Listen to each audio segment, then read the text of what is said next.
Good day, fellow champions of inclusion. I am A. Ron, and this is the Inclusive Dad Podcast, where we explore inclusion and make it practical.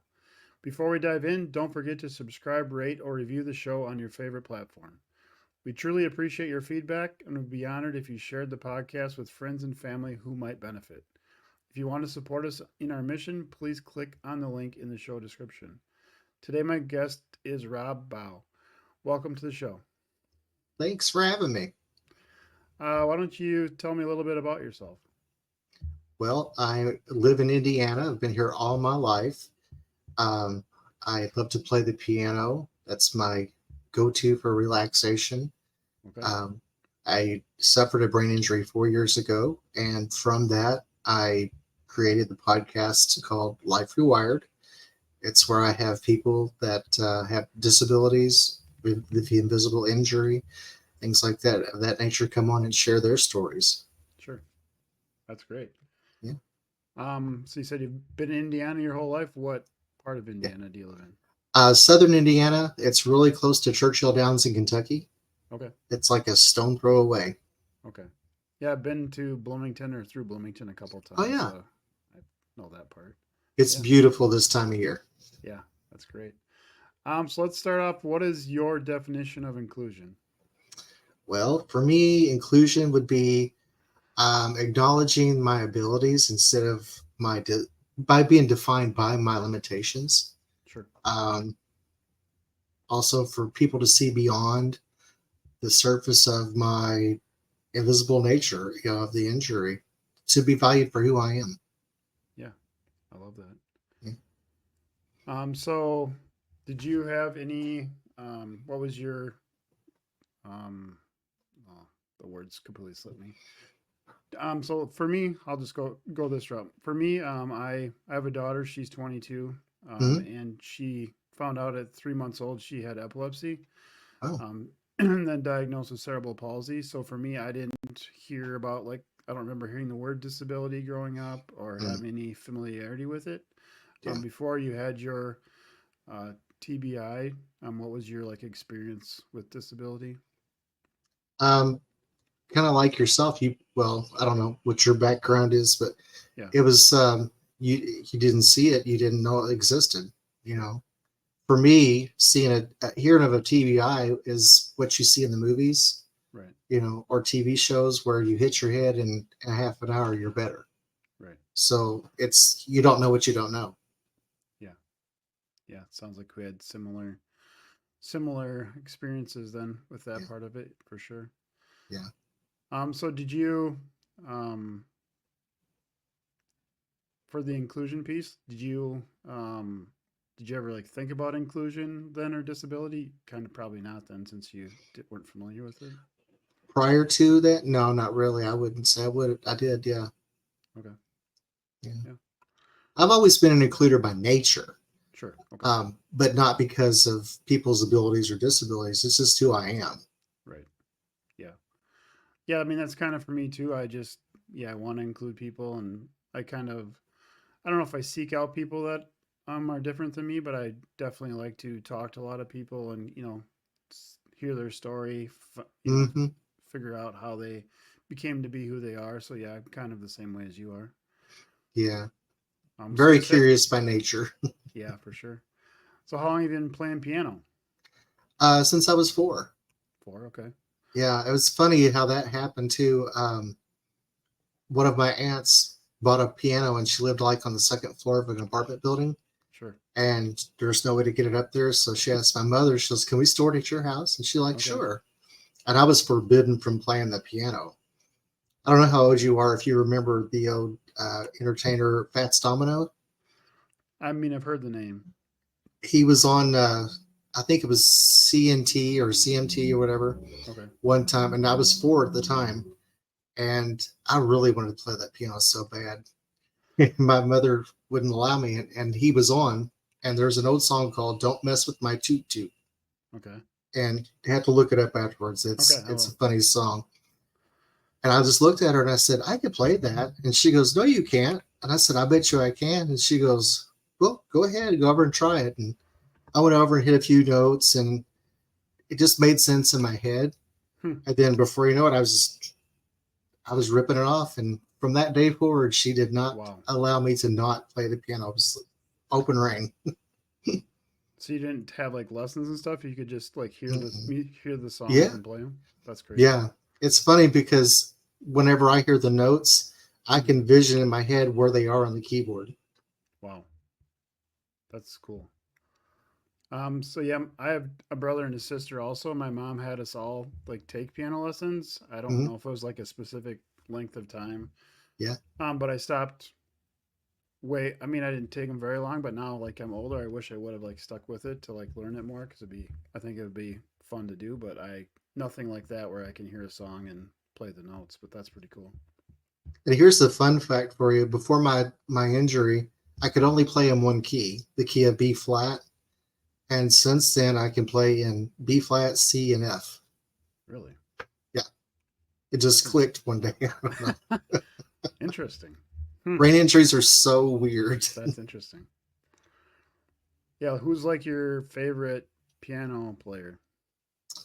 Oh gosh, probably all time favorite would probably be. I mean, you probably don't know him unless you're into gospel music, but his name is Anthony Berger.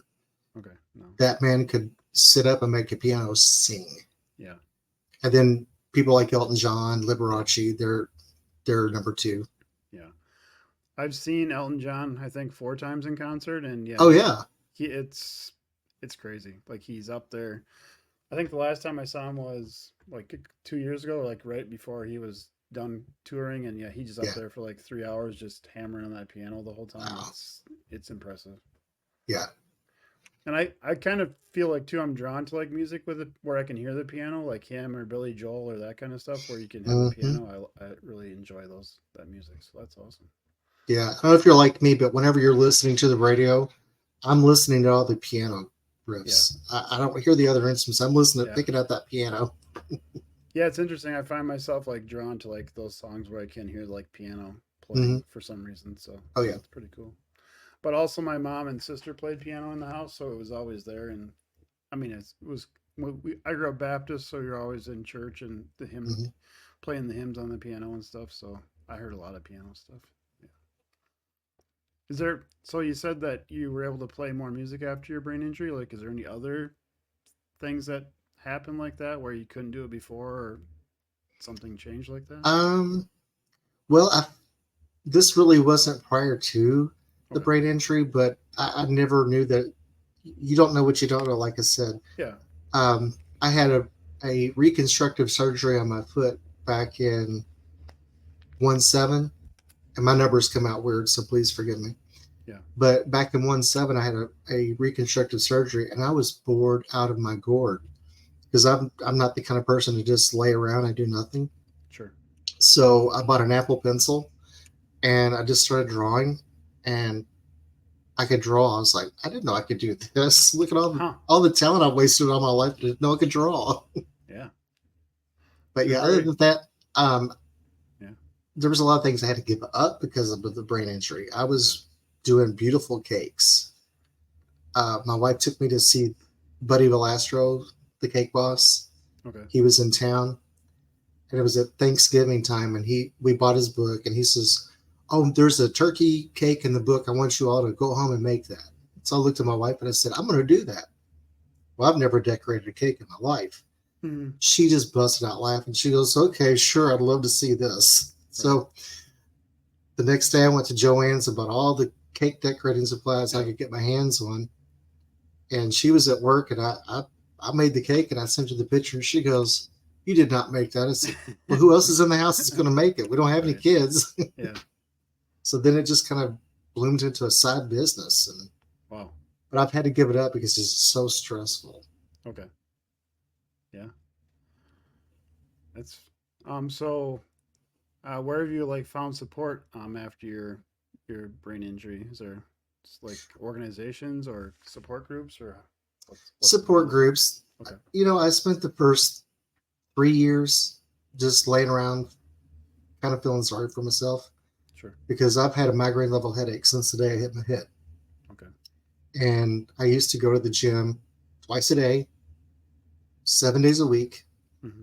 and I had to give all that up because you can imagine, whenever your head's killing you already, you exercise and that blood gets to pumping, Right. it's just double. So I had to give that up.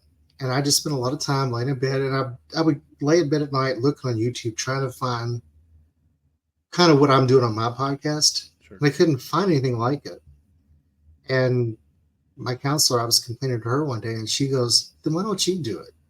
Mm-hmm. Like, me? Yeah. I'm not a podcaster. So I did it. And just like, when people started writing to me and saying, "This is amazing. I've looked for things like this." And I had one lady that her husband, for the last, I don't know, 8, 9 years since her injury, kept telling her that she was using her injury, I don't want to say as an excuse, but as a crutch. Like, Sure. she could do more than she was letting on she could do. Yep. So we had done a podcast about what not to say to a survivor, Mm-hmm. and she made him watch it. And after he watched it, he told her, he says, "I am so sorry. I have been a jerk, and I will never doubt you again." And she took the time to write me, and I was like, wow. Mm-hmm. So just because something I did touched somebody, I was like, this just ignited a fire in me to just keep it going. Right. Um, Yeah. I don't know if I answered your question. I went around the barn. Yeah. No, that's great. Yeah, I've had I've been doing mine for a couple months too, and I've had a couple similar things where just people have told me, just by me having the podcast and talking with people such as yourself, talking about Mm-hmm. inclusion, about my experiences, it's made it okay for them to share their experiences. So it is pretty powerful how podcasting is able to do things like that. So that's pretty cool. Yeah. I did it basically not because I wanted to, oh, I want to be famous Yeah. and but I knew how lonely I felt all those nights. The number of nights that I laid in bed and cried myself to sleep. Mm-hmm. And I thought, there's more to life than just sitting around feeling sorry for yourself. Mm-hmm. So when I started the podcast, I'm like, if this can help anybody, I want to do it. That's great. So how many episodes have you done? I think we're around 50, I think. Okay. I think so. Have you ever had anybody give you negativity about your episodes? Honestly, I have not yet. You have? I had one person in a support group of all places, and you have to take it with a grain of salt, because when you're in a support group, there's a lot of people in there that are really hurting, that are really lonely, and you just got to take it as a grain of salt. But this one guy made a comment that I was empowering the victim mentality. I'm like, what? I've got a backyard full of letters that disagrees with your opinion. Right. And that's what sparked the what not to say to a survivor episode that we did. And it's been our most popular episode to date. Okay. Yeah. Yeah. That's interesting. So can you share maybe a couple of those things, couple things that we shouldn't say to survivors? Yeah. Well, the number one, ask anybody with a brain injury what their number one is, and I guarantee they will say the following: "Well, you don't look like you're hurt, or you look fine." Mm-hmm. That's the biggie. Because again, it draws back to the invisible injury. You don't see it, it doesn't exist. Right. And then being talked down to. Just because you are injured, our processing might be slower, Right. but it doesn't mean we can't comprehend. Yeah. So do you ever find when you're out like in public with your wife where people will talk to her instead of you, or you don't get that kind of stuff? I don't really get that kind of stuff, but with my brain injury, I have a lot of anxiety. Okay. And when I'm around a lot of people, I stutter really bad. Okay. And especially the higher the headache is, the worse the stutter is. Sure. So we've figured out ways to work around all that. So, like, say if we go to a restaurant, when it's just me and her at the table, Mm-hmm. we'll discuss what I want to eat, and when the waiter comes, she'll order for me. Okay. Yeah. That's a good way to work around it. Yeah, because what I've come across, like, well, for my daughter, she's in a wheelchair, so she's automatically lower than me if I'm obviously standing. So, Mhm. like, going to the doctor, it's gotten a lot better where they'll, look at her and ask her like what her name is and her birthday. But for quite a long time, they'd always look at me or her mom to ask that. Mm, So it's just we get that a lot. So yeah, so that I can see where she would feel like, hey, I'm down here. yeah. Hello. Yeah, so now I'm like, if they look at me and ask, I'm like, hey, what's your name? So I just kind of defer to her. But yeah, it is kind of. But I've also heard other. I have another friend who has cerebral palsy, and I asked him a question. He told me that he goes to restaurants and often, if even he can walk and stuff, and he said he's often at restaurants, if they when it's time to order, they'll look to the people he's with to ask what he wants and not to him. So I mean, it Mm, happens to him also. So yeah, yeah, which is crazy, but it is. yeah, And people, I give people the benefit of the doubt that they're trying to be, yeah, but again, it gets back to what not to right, say right, and what not to do. It's all about education. And that's one of the big reasons why what you're doing and what I'm doing is very important, for sure. is to educate people, hey, you're trying to be polite, but really you're being rude. Yeah, that is a great point because honestly, I'm just thinking, I don't know. I'm trying to think if I know of anybody. Um, I actually don't know many people, if anybody, who's had a traumatic brain injury, and I don't have a lot of experience with it. So yeah, it's all stuff I'm just kind of guessing at, or Yeah, So it's great. Yeah, it's with everything though. If you don't know it, you're not aware of it. So like you said, right. just given the benefit of the doubt, and then just once you know, then try to do better, kind of thing. So Yeah, because really, I mean, honestly, the only kind of traumatic brain injury thing that comes to mind is like football players with concussions or something. Because hmm that's you hear about that on the the news where there's those concussions, and then the people who have been in the NFL for a long time, they have other things happen that they like the find out. CTE. Yeah, all that Yeah, kind of stuff. So I've heard more about that, I guess, probably than like the TBI. Is there? yeah. I mean, I don't know if you want to go into a lot of detail, but was like about how you got yours. But I mean, is it Oh, easy? sure. Go ahead. Yeah, I don't mind at all. Yeah, so I work from home, Okay. and we have a koi pond in our backyard, and I go out. I'm very OCD, so I'm Yep. very routine. Yep. So my last break, I went outside to feed our fish, and I have a severe allergy to bees. Oh, okay. And as I was coming back in the door, a bee flew by my face, and it scared the devil out of me. Okay. And my knee jerk reaction was to duck.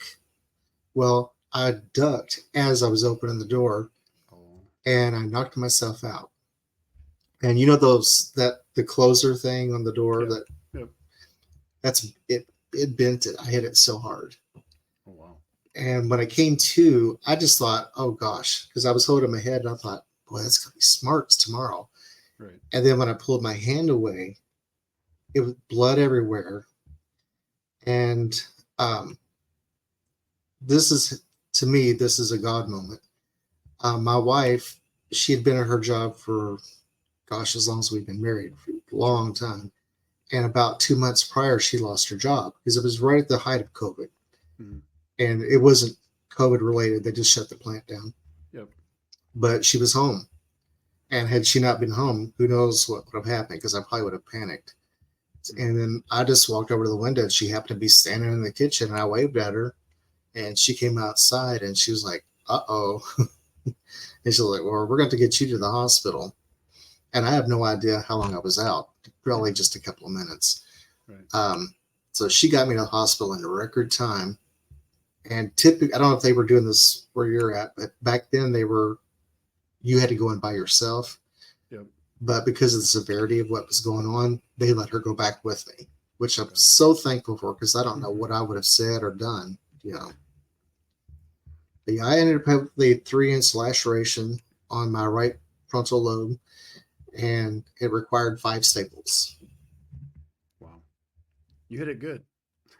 I did it very good. Wow. And the fun thing for me, not so fun. Um, I don't know if you've ever had any kind of dealings where you've had staples No. or anything like that. Well, they don't do the sutures in your head anymore. They put staples in. It's just like a stapling gun. Yep. But they want to numb you up first. Well, they tell you, oh, it's gonna sting a little bit and burn. Mm-hmm. Oh, it didn't sting a little bit. It's done a lot. I thought I was gonna break the rail off the bed because it was shaking so bad. Yeah. And then they gave it some time, and they put the first staple in, and I almost came unglued. Mm-hmm. And she goes, well, we're gonna have to do it again. Have to numb you again. And I said, no, you're not. I said, just staple her up. Get it done. Yeah. And she goes, oh, it's gonna hurt, honey. I said, I don't care. That shot hurts. Staple it. Right. So get her done. So did they do like some scans then to figure out you had a TBI, or did that happen later? Yeah. Well, Okay. here's the thing with doctors and medical professions, they don't want to call it a TBI.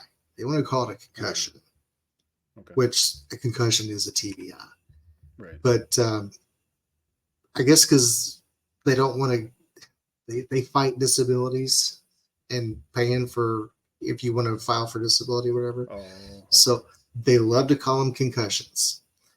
And they took me back, and sure enough, I had a concussion. Mm-hmm. They did a CAT scan and X-rays and what have you, and then I went home, and the headache never went away. And it never went away, and after about a week, I thought, gee, I should be getting better, you know. Right. So my family doctor, she's like, you're gonna get an MRI done. So they sent me to get an MRI done, and I was like, yeah, you have a TBI. And I thought, well, eventually this headache will go away. And I'm not saying that all TBIs have headaches because they don't. Yep. The thing about a TBI is they come in all shapes and sizes. They're like snowflakes. There's not two alike. But they have tried Botox to get rid of the headaches. They've tried nerve blocks, every medication you can think of. But yeah, here we are 4 years later, and not every day, still migraine level. So is there actually a difference between concussion and TBI, or it's just not really? A concussion really is kind of like a mild TBI. Okay. Yeah. And then they sent you to a neuropsych evaluation, and those to me is kind of a joke because it was a 6-hour test, and they put you through all these series of things, and they time you, and Mm-hmm. I mean, we're talking simple things like you had to put a puzzle together. Like they gave me this one thing that it was like 6 pieces you had to put up together. Mm-hmm. And it took me like 5 minutes to get the pieces put together. Mm-hmm. And then at the end of the neuropsych evaluation, we're like, yeah, he does show some signs of cognition failure, but pretty typical.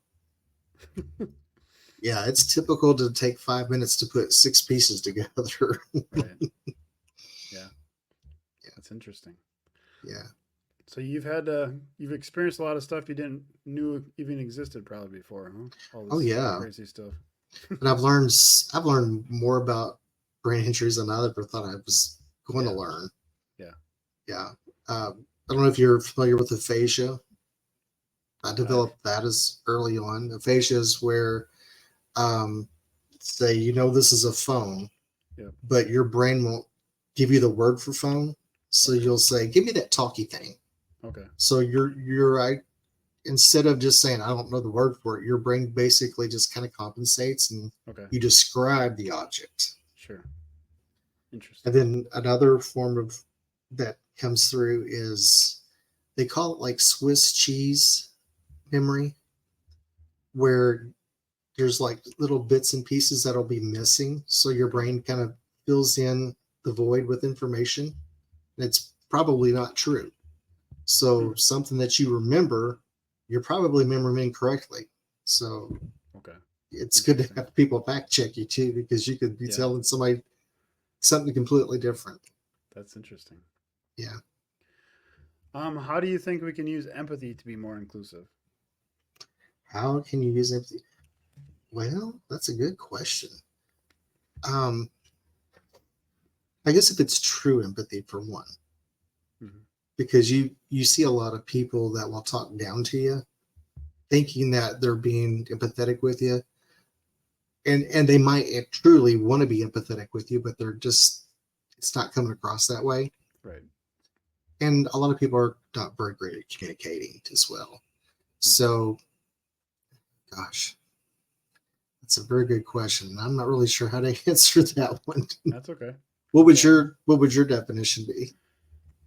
So yeah, I mean, I think we need to, you know, to be more empathetic, then you are able to be more inclusive. So yeah, if you're able to, I mean, it's kind of cliche, but put yourself in their shoes, or at least try to understand. Like I want Mm, to understand you more. I don't know a lot about TBIs, so I mean, I'm truly wanting to understand more, so I can, you know, connect with you and then others maybe yeah, similarly. So I feel like that's probably an example of how you could use it to be more inclusive. Just truly wanting to understand what you're going through as much as I can without having gone through it myself, just so I can, you know, be more inclusive. Or if you live yeah, near me, how can I? My daughter uses a wheelchair, so for her, like, how do I include her in family gatherings if you know the house isn't wheelchair accessible? Well, then we can't come to it. So how do you, you know, make stuff more inclusive? hmm Yeah, working together to come up with a plan, basically. yeah, for sure. Like maybe you Yeah, do it at a community hall that is yeah, accessible or yeah, something like that. for sure. Because yeah, a lot of our stuff, my stories involve like not being able to get into some place, or it's not, Mm, or you have to ask for a ramp, you know, to get in, and then it's like, well, it's not much fun anymore because now I have to somebody has to go get it and then bring it out, so it's not like built in, so it's just a different feeling to it when you know you have to ask for it or that kind of thing. So I can sympathize with that because whenever I had my reconstructive surgery, okay, I was on a scooter for yep, a knee scooter for like six yep, months, for sure, and it blew my mind the number of places that were not handicap accessible. yeah, And I was like, "Are you kidding me?" And like, right, it really infuriated me because I'm like, I'm only going to be on this thing for 6 months, but there are right, people out there. Their 6 months is their entire lifespan. yeah, And it cracks me up. We have a place local. Um, I'm sure you have one because every 2 miles there's a Dollar General store. yep, we got them, But we have a little shopping center where there's a Dollar General store, and next door is a Chuck E. Cheese, and the Chuck E. Cheese has a handicap ramp, okay, but the Dollar General store does not. hmm. And since my surgery, I have a hard time stepping up steps, Yep, so I always go up the handicap ramps. yep, So we always have to park in Chuck E. Cheese's parking lot. I always kid my wife. I say, "Well, at least those senior citizens can't get up there, but daggone it, those yeah, kids can get into Chuck E. Cheese." yeah, yeah. It is interesting because there is so many. I mean, everybody, not everybody, I shouldn't say everybody, but I mean, many people think just because ADA was passed a long time ago, everything's accessible, and it's just not the case. No. So it's just, yeah, just even we go for walks around the lake near our house, and I mean, there's curb cuts in most spots, but a couple of places there's not, it's either not a sidewalk or there's not a curb cut where you need one. It's like, this Mm-hmm. is, I mean, that's over 30 years ago, probably almost Wow. 40 years ago coming up 30 35 years ago. It's like, so Yeah. there's just, it's crazy. But like you said, that's the thing. It's like my daughter needs it because she's in a wheelchair, but it also helps, you know, older people with like a Yeah. walker, or you with your knee thing, or just if you have trouble walking a little bit, or it's just you can't go up those steps, it helps everybody. It's not just Yeah. for the wheelchair thing. So yeah, Mm-hmm. Yeah. We for all sure. benefit from. I don't think they do the bare minimum, Yeah, that's what happens. just Yeah. enough to not get a violation. Yep. Yep. That is very true. What is one tip you can share to help our listeners be more inclusive today? I guess to be I don't want to say intrusive, but to just talk, to have a dialogue. Right. People are, I have found that people are more willing to open up to you and to be more empathetic and, like you said, inclusive to you if they know what's going on, Right. instead of letting them assume what's going on. Right. So just, that, and ask questions. We, I gave you an example that is really good. I had to buy gift cards one time, and it makes me nervous to do that by myself because how you get looks from the cashiers when you say, I want a gift card for $5, and they're going, what? Oh, okay. So I my counselor came up with a great idea.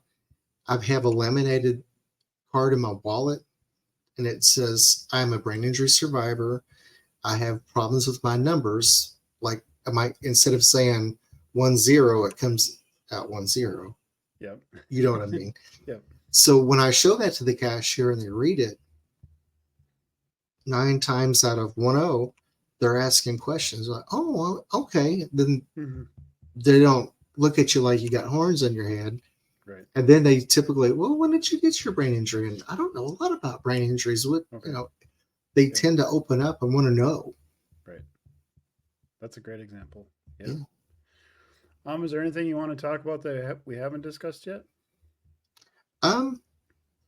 Well, are you familiar with the Job Accommodation Network? No. That's okay. Good. I'm glad I asked you that. I had no idea that this place existed. It's funded by our tax dollars, and a lot of people don't know that they have accessibility to it. And they call it JAN for short, but it's the Job Accommodation Network. And if you have an injury, it doesn't have to be a brain injury, but it could be physical, mental, whatever. And they will help you to coordinate with your employer to make the necessary accommodations for you to continue to do your job. Okay. Now, I'm not doing it justice, but I've been in contact with them, and I want them to be on my podcast. And as luck would have it, I got a word back from the day they're going to do it. Okay. But I wanted to share with the community that this is a service that they didn't know existed. I had no idea it existed until my counselor told me about it. Okay. Is that something across the country or just in Indiana or what? No, it's I think their home office is in either Virginia or Wisconsin, one of the two states. But it's a national. They're funded through tax dollars. So yeah, nice. Because I said, was there something I can do to help raise funds for you? And they're like, absolutely not. It's a government funded program. Yeah, no, I did not know about that. So thank you for that. I typed it in here. I'll have to try to find it and put a link in the show notes and stuff for it. Well, you ready for the last question? Sure. Do you like Spam? Yes or no? I do like Spam. You're talking about the meat, right? Yep. I like it if it's fried. I can't eat it any other way. Yeah. So I live in Austin, Minnesota, where they make Spam and where the Spam Museum's at. So if you ever want to visit the Spam Museum, you got to come to Austin, Minnesota. Yep. Okay, I'll do that one day. That's pretty interesting.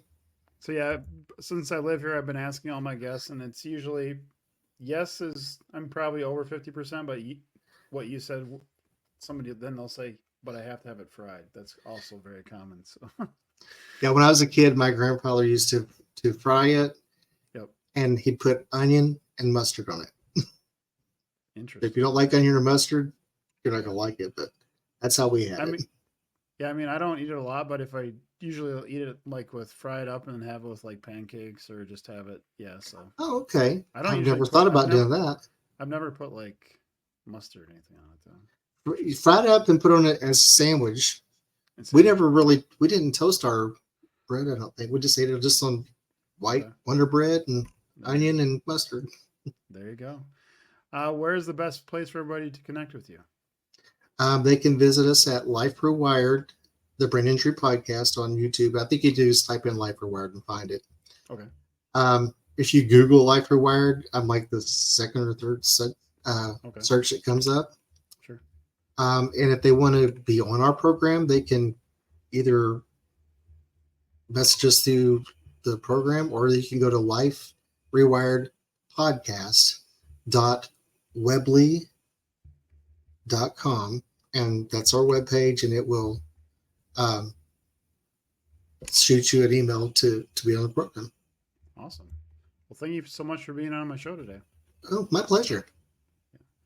To all of you listening, thank you for joining us on this episode of the Inclusive Dad Podcast. If you enjoyed today's conversation, please subscribe, rate, or review the show. Your feedback helps us connect with more champions of inclusion. Remember to share this podcast with friends and family who might benefit. If you want to support us in our mission, please click on the link in the show description. Together we can make the world more inclusive. Until next time, stay empowered and be a champion for inclusion.